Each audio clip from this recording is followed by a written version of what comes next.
നമ്മൾ നേരത്തെ നൽകിയ ഷാർജയിലെ അതുല്യയുടെ മരണവുമായി ബന്ധപ്പെട്ട അതിൽ കൂടുതൽ വിവരങ്ങൾ ഇപ്പോൾ വരുന്നുണ്ട്. അതിന് പിന്നിൽ ഭർതൃപീഡനം എന്ന പരാതിയുമായി ആ കുടുംബം രംഗത്തെത്തിയിട്ടുണ്ട്. യുവതിയെ മർദ്ദിക്കുന്ന ദൃശ്യങ്ങൾ ഇപ്പോൾ പുറത്തു വരികയും ചെയ്തിട്ടുണ്ട്.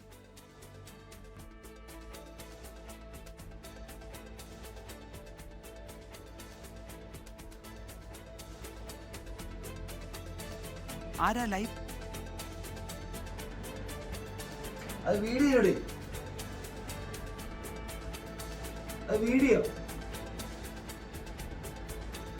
ഇതിരെ യുവതിയുടെ കുടുംബം പരാതി നൽകിയിട്ടുണ്ട്. കൊല്ലത്ത് നിന്ന് അരുൺ രാജ് വിവരങ്ങൾ നൽകും. അരുണ്, ഇപ്പോൾ നമ്മൾ ഈ നൽകിയ ദൃശ്യങ്ങൾ ഇത് അവർ നാട്ടിലേക്ക് അയച്ചു കൊടുത്തതാണോ, ആ വീട്ടിലേക്ക് കൈമാറിയതാണോ, അതുല്യയുടെ വീട്ടിലേക്ക് നൽകിയതാണോ ഈ ദൃശ്യങ്ങൾ? ഷാർജയിലെ ഭർത്താവിന്റെ പീഡനത്തിന്റെ ദൃശ്യങ്ങളാണല്ലോ ഇതല്ലേ? വിജയകുമാർ, കൊല്ലം ചവറ തെക്കുംഭാഗം കോയിവിള അതുല്യ ഭവനത്തിൽ അതുല്യ സതീഷാണ് ഷാർജയിലെ റോളയിൽ ഫ്ളാറ്റിൽ തൂങ്ങി മരിച്ചത്. ഭർത്താവ് മദ്യപിച്ച് പ്രശ്നങ്ങൾ ഉണ്ടാക്കാറുണ്ടായിരുന്നു എന്ന് ചൂണ്ടിക്കാട്ടിയായിരുന്നു അതുല്യ ആദ്യ സമയത്ത് തന്റെ വീട്ടുകാരോട് ഈ പ്രശ്നങ്ങൾ പറഞ്ഞത്. തുടർന്ന് ഈ ആത്മഹത്യ ചെയ്യുന്നതിന് ദിവസങ്ങൾക്ക് മുമ്പ് ഈ ബന്ധുവായ ഒരു സഹോദരിക്ക് അയച്ചുകൊടുത്ത ദൃശ്യങ്ങളാണ് ഇപ്പോൾ പുറത്തു വന്നത്. ഈ ദൃശ്യങ്ങളിൽ ക്രൂരമായ പീഡനം അതുല്യ നേരിട്ടു എന്നുള്ളതാണ് മനസ്സിലാക്കാൻ കഴിയുന്നത്. ഈ ഭർത്താവ് സതീഷ് ശാസ്താംകോട്ട സ്വദേശിയാണ്. ഇയാളിൽ നിന്ന് ക്രൂരമായ പീഡനം താൻ തുടർച്ചയായി അനുഭവിക്കുകയാണ്. മദ്യപിച്ച് വീട്ടിലെത്തിയ ശേഷം തന്നെ ശാരീരികമായി അടക്കം വലിയ തോതിൽ മർദ്ദിക്കുന്നു എന്നുള്ളതായിരുന്നു അതുല്യ ഈ ദൃശ്യങ്ങൾ അയച്ചു കൊടുത്ത ശേഷം ബന്ധുവിനോട് പരാതിപ്പെട്ടത്. ഇതിന് പിന്നാലെ അതുല്യ തൂങ്ങി മരിച്ചു എന്ന വിവരമാണ് ബന്ധുക്കൾ അറിഞ്ഞത്. ഈ സതീഷിനെതിരെ ഇപ്പോൾ ബന്ധുക്കൾ രംഗത്ത് വന്നിട്ടുണ്ട്.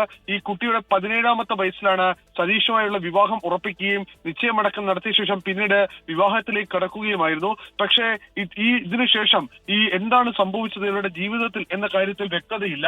ഷാർജയിലേക്ക് താമസം മാറിയതിന് പിന്നാലെ ഇയാളുടെ സ്വഭാവത്തിലടക്കം വലിയ മാറ്റം വന്നു എന്നുള്ളതാണ് അതുല്യ പറയുന്നത്.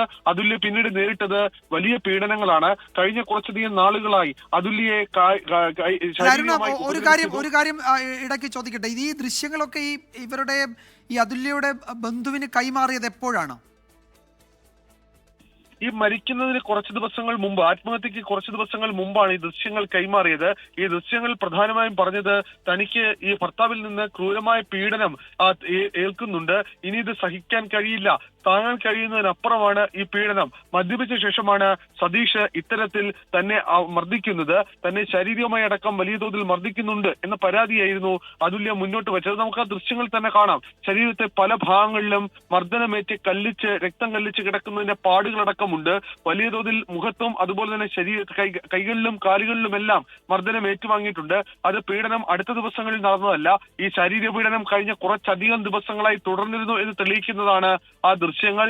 ഇദ്ദേഹം മദ്യപിച്ച ശേഷമാണ്, ഈ ഭർത്താവ് സതീഷ് മദ്യപിച്ച ശേഷമാണ് ഈ പ്രശ്നങ്ങൾ ഉണ്ടാക്കാറുള്ളത് എന്നതാണ് അതുല്യ പറയുന്നത്. പക്ഷേ അതിനപ്പുറം അല്ലാത്ത സമയത്തും മർദ്ദനം ഉണ്ടായിരുന്നതായാണ് ബന്ധുക്കൾ മനസ്സിലാക്കുന്നത്. സംഭവത്തിൽ ഇപ്പോൾ ഈ അതുല്യയുടെ മാതാപിതാക്കൾ, അതുല്യയുടെ ബന്ധുക്കൾ ഇപ്പോൾ പോലീസിലടക്കം പരാതി നൽകിയിട്ടുണ്ട്. കാരണം ഈ വിഷയത്തിൽ ശക്തമായ ഒരു അന്വേഷണം വേണം എന്നുള്ളതാണ് ബന്ധുക്കൾ ആവശ്യപ്പെടുന്നത്. ഈ സതീഷിന്റെ ക്രൂരമർദ്ദനമാണ് മകൾ മരിക്കാൻ ഇടയാക്കിയത്, മകളുടെ ആത്മഹത്യയിലേക്ക് നയിച്ചത് എന്നതാണ് ഈ മാതാപിതാക്കൾ ആരോപിക്കുന്നത്. അതുല്യ ഇതിനിടയിൽ നാട്ടിലേക്ക് വരാനോ അല്ലെങ്കിൽ അതുല്യയെ നാട്ടിലേക്ക് കൊണ്ടുവരാനോ ഉള്ള ശ്രമങ്ങളൊന്നും നടന്നില്ല എന്നാണോ നമ്മൾ കരുതേണ്ടത്? ഈ പരാതിയും ഈ ദൃശ്യങ്ങളൊക്കെ വന്നിട്ടും അതിൽ അവർക്ക് അവിടെ തുടരേണ്ടി വന്നു എന്നതാണല്ലോ അങ്ങേയറ്റം കഷ്ടം. അതിലെന്താണ് ഈ ബന്ധുക്കൾ പറയുന്നത്? അത്തരമൊരു ശ്രമം നടന്നോ അതോ അത് പരാജയപ്പെട്ടതാണോ അരുൺ?